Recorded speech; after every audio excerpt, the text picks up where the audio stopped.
Welcome back, ladies and gentlemen. With that, we move on to the Fireside Chat titled Reskilling the Workforce, the New Normal for All. And in this chat, Alpana Datta, Partner People Advisory Services, EY India, will be in conversation with Rajesh Ramdas, Senior Vice President, India Business Head, Fusion BPO Services, and Geeta Digankar, Head of Shared Services. Alpana, the floor is all yours. Perfect. Thank you so much. Hello, everybody. This is Alpana Datta, and I'm your moderator for the session, which is on this very hot topic of reskilling the workforce, the new normal for all. Now, in terms of quick introduction, I'm a partner with EY, and I have close to 2 decades of experience in working across the spectrum of HR consulting and also on the agenda of future of work. And as a part of my portfolio, I also focus extensively on helping captives and BPOs gain strategic advantage through their human capital. So it is my absolute pleasure to be here today and to be in conversation with our esteemed panelists, Rajesh and Geeta. So let me invite them to give us a very quick round of introduction, starting with yourself, Rajesh. Hey, thanks, Alpana, and thanks for setting the stage for this. My name is Rajesh Ramdas. I live in Calcutta, and I've been living here for about 10 months now. I've come with about 27 years of work experience, with roughly about 20 odd years in customer service as well as in the business process outsourcing world. I've done both the client side role as well as the BPO side of role, and leading the India business unit for Fusion BPO. Fantastic. Thank you so much. And Geeta? Hi, everyone. Good afternoon. Very pleased to be here and looking forward to our discussions. Just a bit of my introduction. I have almost 20 years of experience, out of which 15 years are in the BPM and the shared services segment, where I've helped a couple of organizations like Thomas Cook and Tata Business Support Services to set up their shared services. So today, what I want to bring on table is a perspective from shared services who also deal with BPM and what the skill set requirement will be, because being closer to stakeholders, I think the entire issue on the skill set becomes a twisted. So, I'm happy to share my thoughts today on this, Alpana. Fantastic. So let's really dive right in, as we say. So the BPO industry has been discussing this topic of reskilling for a while. And there have been a lot of conversations on the pace at which this agenda needs to move. In fact, I'm reminded of an EY report on future of jobs, which was published in 2017, which projected that the IT BPM industry was projected to have amongst the biggest skill disruptions in as soon as 2022, which was 5 years from the time when the research was done. So now, depending on the subsegment within this industry that an organization is in, it was projected that by 2022, as high as 20% of the workforce may be deployed in completely new kinds of skills and new kinds of jobs. Maybe about 60 to 65% of the workforce will likely go through a radical change in the skill set. And it also projected that as high as 20 to 35% of the population may face a risk of redundancy if they were not reskilled. So this topic has been a hot topic for a while. It's not a new topic, though we know that, it has taken a whole new avatar right now. So Rajesh, if I was to ask you, what in your view has been some of those key business triggers and areas which have propelled this change in the industry over these years? So I think, Alpana, point number one, which you actually touched upon very well, is the fact that reskilling as a concept is not something which has been forced on us by the so-called pandemic. I mean, that sort of has elevated it to another level. Okay. If you really, take a step back and with someone who's put in, 20 plus years in this industry, and if I think back, when did this all start, or when did I actually start feeling that, there is reskilling that definitely needs to happen? And I'll share a very small anecdote out here. Okay, this is sometime in 2004, when a very large tech company wanted to start doing upselling on their tech support queue. And I had outside my room close to about 30 agents who walked up and told me, look, we are techies, we don't sell. And I had to tell them and convince them that, look, the world is changing and this is the best way to actually do this. And I remember the first set of sales orientation that we did that in 2004. So it's not a new concept. So we've done it way behind. Okay. So what really prompts this is, I think, 2 or 3 things which really prompts this, which is one, the paradigm shift and the business objectives of the client, correct? So there is a paradigm shift, and when I say paradigm shift, I mean, I think, the speaker before us was also talking about it, which is basically the new age generation. They're moving towards data. They're connected. So, they may not want to, really speak to a contact center agent. So what are we doing from a skilling standpoint? In India, if you really look at it, most agents will come with brilliant, speech or their ability to speak to customers. Have you seen by any chance, even today, and I'm saying that with a lot of conviction, even today, if you see, I have seen emails where I've seen agents using, abbreviations. I mean, that's like a no. I mean, customer experience dies that minute, the moment you have, people using abbreviations on emails, correct? So I think skilling as a concept, and as you rightly said, I mean, things are on a constant change. And if you're not able to predict the change, and if you're not able to skill the people, then you're going to be hitting, it's going to be bad for you. I mean, and if your data says, right, 20% will be redundant, answer is yes. I mean, unless and until people understand, organizations as well as people, they or the agents understand this, and if they don't reskill themselves, I think they're up for some serious this thing. So just to sort of put it in a nutshell, reskilling has been on for ages in our industry, at least. It's just that maybe the pandemic changed it completely, and maybe we can discuss that in a later point. But as a reskilling, it's been there for close to about 18, 19 years. In fact, there are enough articles that are there about it. So what you're saying is basically that, it has been such a front and center topic because it has been so critical to business continuity always, right? Absolutely. So as the world was moving, as the world was changing, it was absolutely imperative that in the BPO industry also the skill agenda is always front and center. Because if you lose that, you lose the basic proposition as to why you would be getting business, because there's only that far that you can go with the first wave of cost advantage. And after that, unless the skill agenda is front and center, neither will you be able to retain that, nor will you be able to really go up to a better place in the value chain. So it has always been important. Absolutely. So Geeta, when we were speaking, you were talking about this very interesting combination of attitude and aptitude, which is really required for an organization to do justice to its upskilling and reskilling agenda. So why don't you share with us some of your experience around that? Sure. So I think Rajesh did mention very interestingly, yes, that, skill set reskilling has been there very much in the industry. We've seen it all, but I think the pace with which it needs to change, or people need to upskill, is really dynamic and fast, because the business is changing in such a dynamic way that the backend or your BPOs or your shared services need to adapt very quickly. And that brings you to the topic of attitude and aptitude of those people who you're expecting to change so quickly. And that's what I have seen, right? So in Thomas Cook, we were setting up the shared services. And in the first year itself, we said we will look at implementing robotics as part of our overall strategy. And we did a successful implementation with the same set of people. Now, when you have the same set of people who have the domain knowledge, we need to also ensure they adapt to technology. Now, RPA is a very new age technology.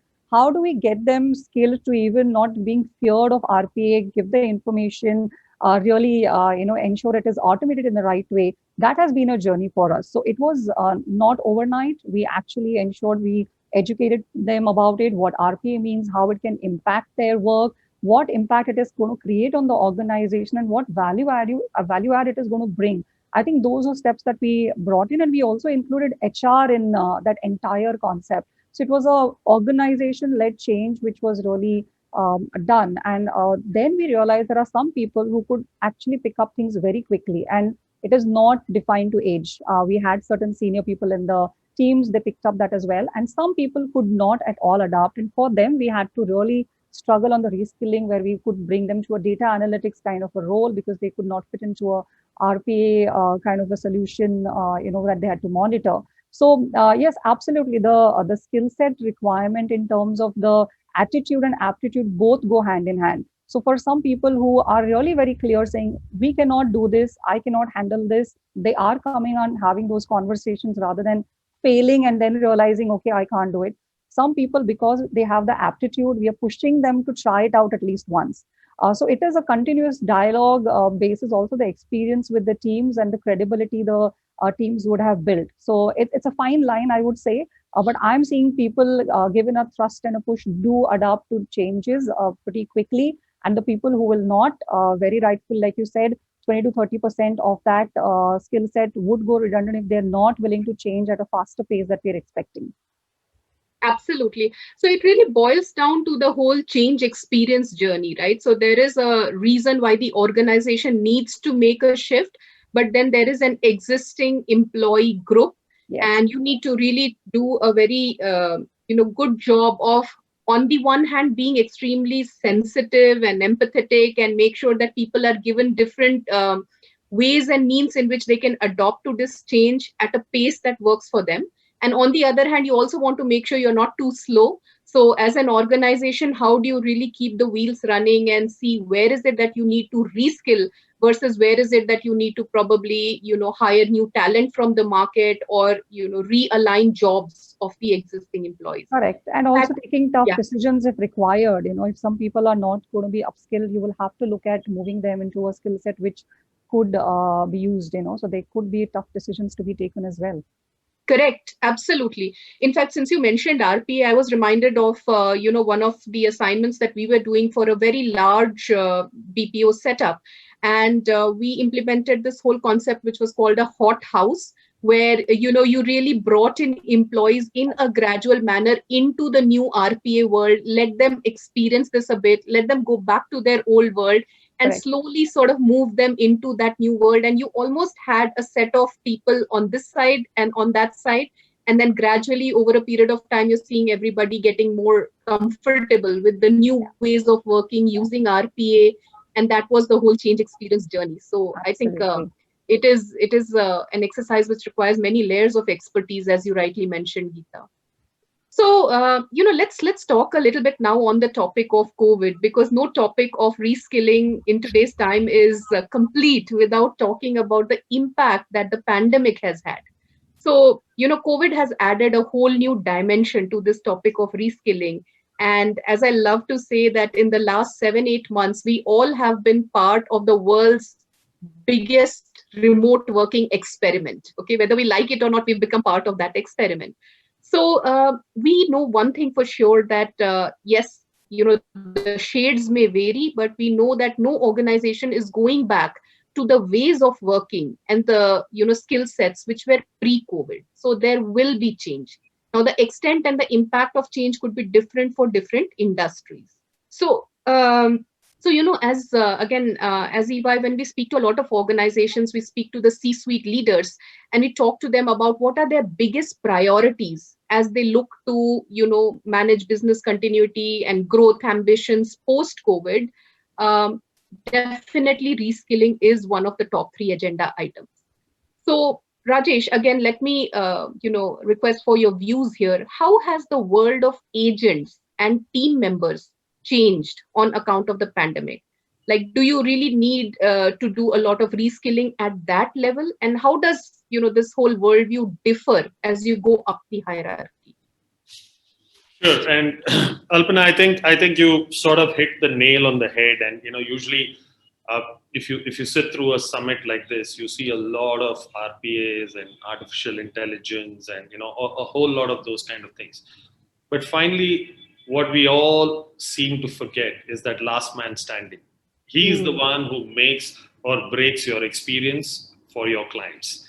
So what have we done for him or her? And like the way You could get in, smart working tools. You could get in, the help items that could go in. Their knowledge base could be automated. A ton load of things can happen. But what is that final man standing really going to change, and how are we going to change that person? Is something that we really need to focus on. And maybe I'll just take a few examples. So we are not talking about, first and foremost, we're talking about agents who possibly are not somewhat, I mean, at least 90% of the agent population really don't go on to, graduate or do something bigger in life. So we're talking about that set of population. For them, they literally live month on month. So how are you going to reskill them? And what are the basics of reskilling that you're going to focus on them? I think what we have taken as one of the key steps out here is, even though we've empowered them with a lot of back-end tools, we have empowered them with the ability to work from home, but we still saw a few things clearly missing, and we're going down to the absolute brass tracks here. Okay, we're not talking any 30,000 feet level, absolute brass tracks. Two things which we really saw missing was time management. They never could adhere to it. I mean, April, May, June, I can bet my last rupee on this, that I have seen every single BPO suffer from a schedule adherence standpoint. Because these kids, suddenly they're not used to getting to the place of work, they're not used to having being picked up or dropped, and now they got to be sitting in their home, disciplined, taking that, whether it's a call, an email, a transaction, whatever it is, they need to do that. How good are they from time management? Zilch. So that is something which we worked on. We immediately realized that that's like a hole, and we started working on that. The second thing that we also started working is things like professional ethics, as to how you're going to be doing this work 8 hours sitting in your home when you could potentially have 10 other things that you are forced or maybe expected to do. So these were two things which we focused on. I mean, barring obviously we thought these were things which we could not empower them. There was no robotics in this. There was no, artificial intelligence. And this is going back to what Geeta said. It's more the attitude piece. So we worked on that to sort of, because the rest of it can be either driven by, some of the best tools available in the market, or we could create it ourselves. So we focused on the attitude part of it, because the skills is something which we could constantly keep upgrading. So these attitude part of it was the focus area, at least for the first 90 days. I think that's how we really went through this journey over the last 8 months. Absolutely well said, Rajesh. And I would not at all disagree to the fact that this whole attitude change is what we are talking about even at the senior levels, where the whole journey towards this mindset shift to say, if I'm going to be working in a virtual hybrid manner with different parts of my organization, how do I really manage that shift, which is very different from what I have been used to for all these previous decades. So Geeta, what are your views here in terms of, the top areas around the reskilling agenda post-COVID, and, especially when you look at maybe the mid and the senior level, since Rajesh has shed a lot of light on the agent population. Any views that you would like to share there? So I really saw that the mid-level and the senior management did really struggle in the initial stages, because we are all used to having control, right? We are used to seeing the data ourselves. We are seeing to getting the data on time. And like Rajesh said very well, the time adherence of management did go for a toss in the initial period. So I could see my managers struggling to get that data out from the associates, because see, we are not in the call center. Our shared services doesn't handle call center, but it's more from finance. We handle finance, we handle HR related transactions, and it's pretty complex from what we manage there. Which means if we don't do our job on time, we have month ends which go for a complete toss. There could be revenue leakages, P&L losses. How do we control that remotely was one of the concerns that our managers did, have as a concern. But then we realized that connecting more often, because when you're in office, you connect quite ad hoc basis as well, right? It brought a little bit of structure to us, where we ensured we got on to more of the MS Teams call, ensured we reviewed data more regularly. So the teams also knew that this is the kind of insights we require, the visibility we require. right from productivity levels or certain critical areas under finance. So I think our rigor on the governance increased quite a bit, and that helped the managers to realize what they need to really look at. And during COVID, what has happened from a finance HR perspective, a lot of things changed from a critical aspect. Suddenly, cash flow management was the most critical area. And Yeah. then you were having a lot of discussions with CFOs about how do we really ensure payments are done in a certain way. That means change in process. Now, when there's a change in process, how do you make them there when you're working offline? So there was a lot of interactions, governance, regular monitoring that really supported us.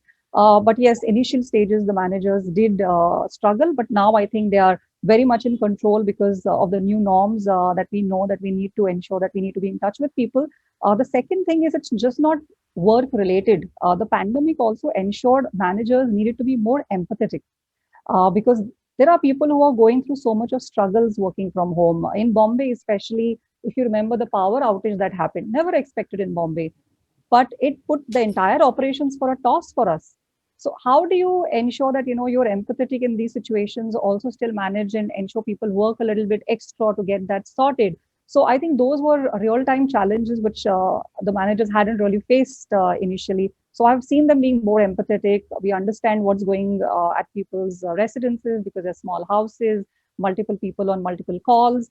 So I think we've tried to strike a balance there, but finally we are able to deliver what is expected. So in fact, we also transitioned a big process during the work from home, which was, I think, a big feat for us because when you talk about core finance processes moving to a shared services, that becomes a major area as well. So those are some of the insights that we've had, more from a, again, behavioral aspect, how to govern, how to manage, empathetic, how to ensure we keep the connect with people, what kind of data can come to us in a much better fashion. So that those are the kind of things that we worked on. Absolutely. I think really well put, Geeta.